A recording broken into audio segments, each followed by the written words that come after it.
Alors, merci beaucoup. Je voudrais d'abord remercier le COFAS de m'avoir invité à parler de la question de l'Afrique subsaharienne et de savoir si l'Afrique subsaharienne peut connaître une série de révolutions.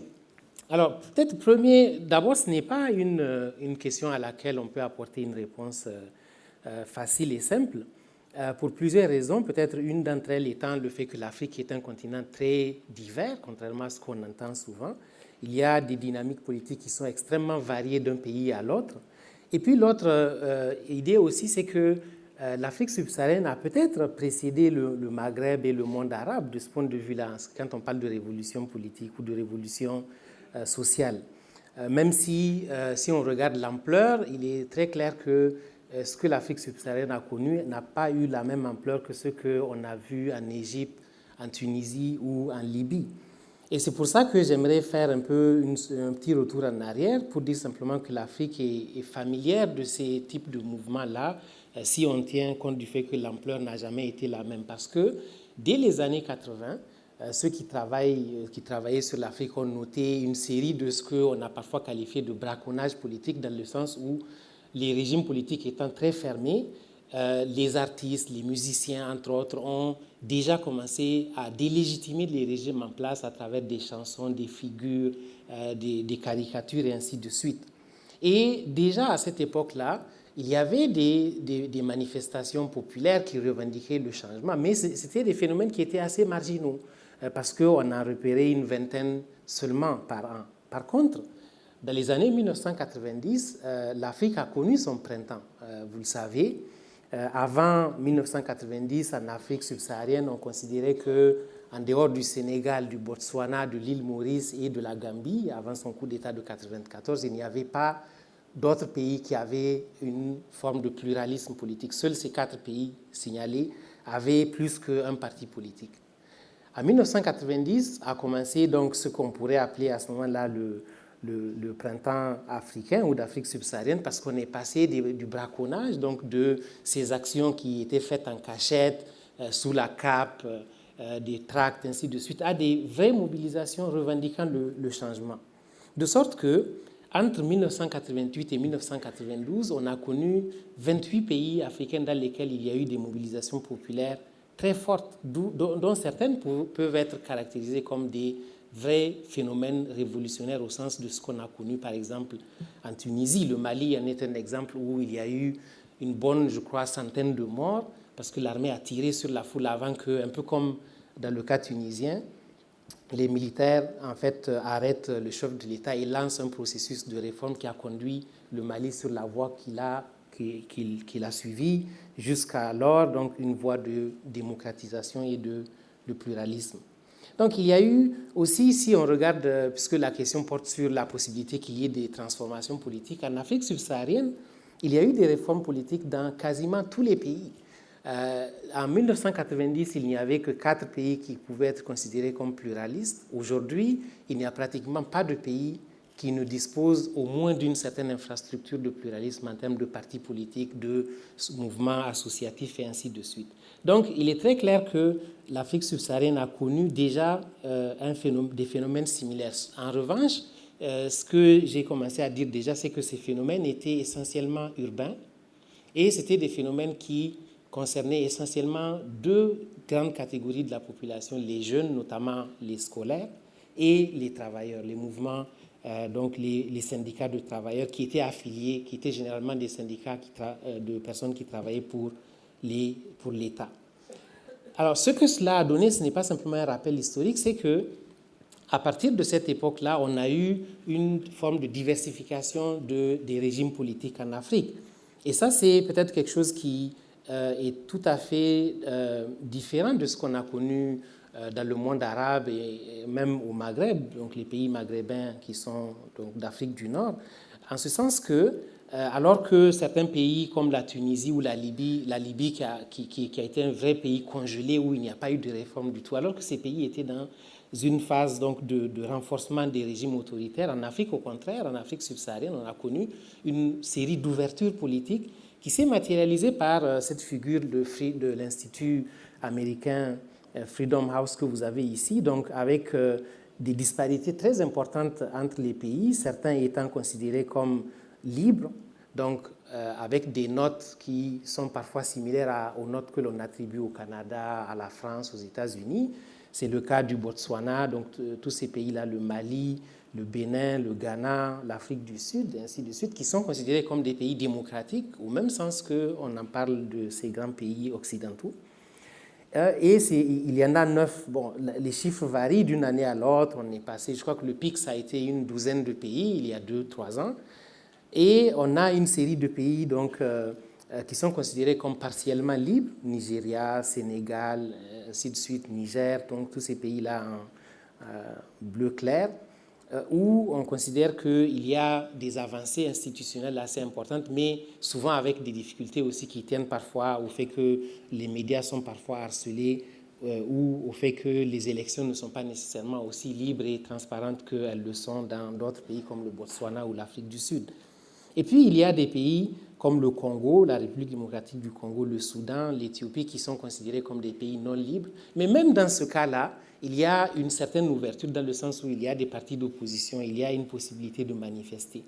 Donc, c'est pour cela que je disais au début, il est très difficile de répondre à cette question par une réponse simple parce qu'il y a des pays qui sont institutionnellement très forts, donc qui sont armés pour faire face à ce type de revendications, dans la mesure où il y a des canaux d'expression. Je n'entrevois pas de phénomène révolutionnaire dans ce cas-là. Mais il y a toute une série de pays qui sont institutionnellement très faibles et où en plus il y a, on le sait bien, une mauvaise gouvernance, de la corruption et aussi des pays dans lesquels il y a des problèmes institutionnels sérieux, dans le sens où il y a des réformes qui ne recueillent pas l'assentiment de la classe politique, de la population, de la société civile. Le Sénégal est un cas d'un pays qui, en fait, régresse au lieu d'avancer. Donc, si on regarde un peu ce paysage qui est disparate, on voit que la réponse n'est pas simple. Deuxième élément, c'est que, en revanche, même, je dirais, dans certains des pays qui sont institutionnellement assez forts, et donc a fortiori, donc les pays qui le sont moins, ce que l'on voit et donc qui accréditerait un peu l'hypothèse de possible mouvement, c'est ce que j'ai appelé ici une disjonction entre l'État et la société, de plus en plus prononcée, dans le sens où on voit que, et ça, en ce sens-là, la figure que je montre ici, qui est prise sur le site de l'Afrobaromètre, donc un institut qui fait des enquêtes d'opinion en Afrique pour voir un peu les tendances de l'opinion. Ce que l'on voit, c'est que les sociétés africaines aspirent à des régimes démocratiques, à la transparence, au contrôle de l'action gouvernementale. Et on voit que cela est valable, y compris dans des pays qui sont considérés par exemple par Freedom House comme des pays non libres ou partiellement libres. Donc il y a une disjonction très claire entre la société et ses aspirations et le fonctionnement des régimes et des institutions dans beaucoup de pays, y compris parfois des pays qui sont institutionnellement plus forts.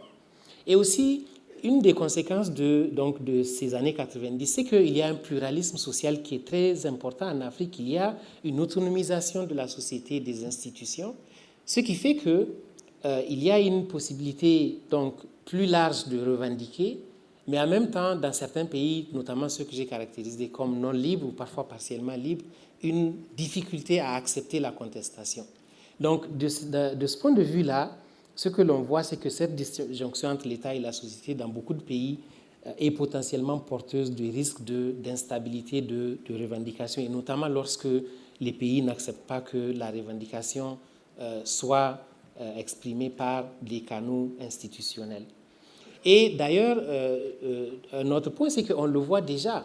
Je l'ai dit, beaucoup de pays d'Afrique subsaharienne ont connu leur printemps, mais à la suite du printemps arabe, à la suite de ce qui s'est passé en Tunisie, en Égypte et dans d'autres pays, on a vu un début de mobilisation, mais en général, cette mobilisation a avorté. Dans beaucoup de pays, le Soudan est un cas où il y a eu ce type de tentative-là. Au Sénégal, symboliquement, il y a eu, je pense, au moins 2 tentatives d'immolation par le feu pour imiter l'exemple tunisien, donc pour essayer de susciter ce type de mobilisation, mais ça a fait long feu. Au Cameroun, c'est la même chose. J'ai vu, moi, passer une série d'emails qui tentent de mobiliser les Camerounais pour contester un régime qui est en place depuis 1982. Au Burkina Faso, le régime a fait face à une série de révoltes aussi bien sociales que militaires, avec des tentatives, quelque chose qui a confiné à une tentative de renversement du régime. Donc on voit bien que ce qui s'est passé dans le monde arabe a laissé des traces. Et cela est d'autant plus vivace, on va dire, dans ces pays-là que dans les années 90, il y a eu une ouverture des espaces de contestation.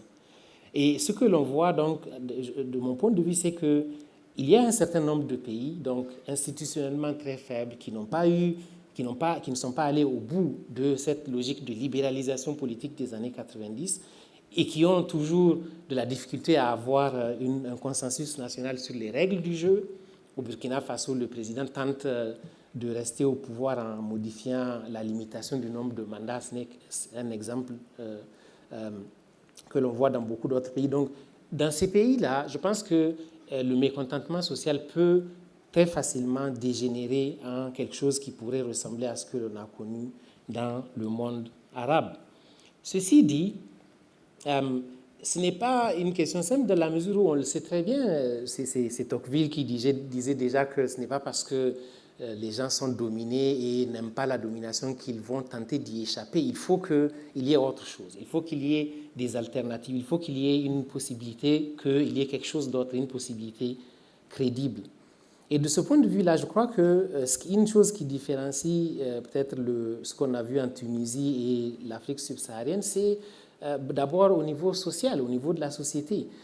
Si on regarde en Afrique, on n'a pas le temps ici d'insister là-dessus, mais tous ces niveaux-là d'éducation, d'urbanisation, de structuration de la société civile sont probablement plus faibles que ce qu'on a connu, par exemple, dans un pays comme la Tunisie. Il y a aussi des capacités organisationnelles. Il ne suffit pas de le vouloir pour se lancer dans des campagnes de contestation. Il y a, par exemple, les médias sociaux sont plus faciles à mobiliser en Égypte ou en Tunisie qu'au Burkina Faso ou au Tchad. C'est évident là-dessus.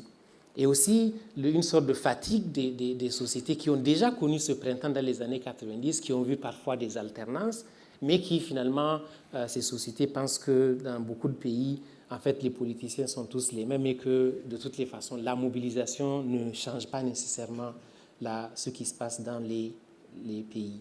Donc ça, c'est un peu du point de vue de la société, mais aussi du point de vue des pouvoirs.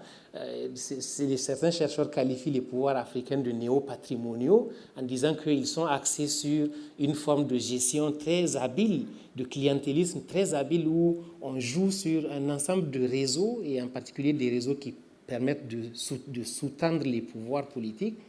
Et donc, on crée des groupes d'intérêt qui n'ont aucun avantage à ce que le pouvoir change. Et cela, on le voit bien dans des pays comme le Cameroun ou le Gabon, c'est extrêmement bloqué parce qu'il y a justement ce type de régulation-là qui fonctionne assez bien et qui fait que les secteurs névralgiques sont en général cooptés et empêchent des mouvements de changement profond. Et cela, ça renvoie aussi à un autre élément, la cohésion de l'élite africaine. Dans beaucoup de pays africains, on dit qu'en réalité, il y a des insiders et des outsiders et non pas des pro-réformes et des anti-réformes. On est au pouvoir ou on n'y est pas. Et donc, dans ces conditions aussi, cela ne facilite pas nécessairement ce type de changement politique ou de mobilisation tel qu'on l'a perçu dans certains pays du Maghreb. Donc, finalement, très vite, pour ne pas trop dépasser mes 10 minutes, on aura peut-être une discussion intéressante là-dessus. Je crois qu'il y a un potentiel qui est très variable selon les pays. J'ai essayé de le dire, il y a quelques caractéristiques peut-être partagées par certains pays qui les rendent vulnérables à des mobilisations de type de ce qu'il y a eu en Tunisie. Et ce sont notamment ces pays fermés, institutionnellement très faibles, où il n'y a pas de consensus sur les règles, où les mécontentements sociaux peuvent se greffer facilement sur ce type de mobilisation, et puis les autres. Et ensuite, j'ai essayé de dire aussi que ce passage aux mobilisations n'est tout de même pas automatique.